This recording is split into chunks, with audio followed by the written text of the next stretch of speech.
क्या आपको पता है कि एक चोरी इतनी बड़ी थी कि चोरों ने अपने ही साथियों को मार डाला?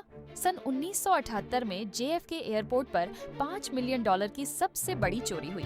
जिमी बर्ग के गिरोह ने महीनों तक प्लानिंग की, कार्गो बिल्डिंग की हर दिनचर्या को समझा, अंदरूनी आदमी को रिश्वत देकर एक्सेस कोड लिए।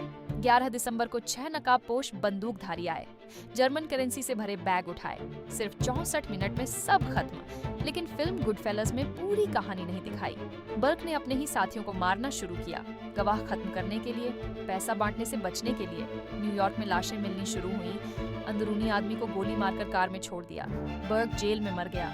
पैसा कहाँ छुपाया, कभी नहीं बताया। परफेक्ट प्लान का खूनी अंत।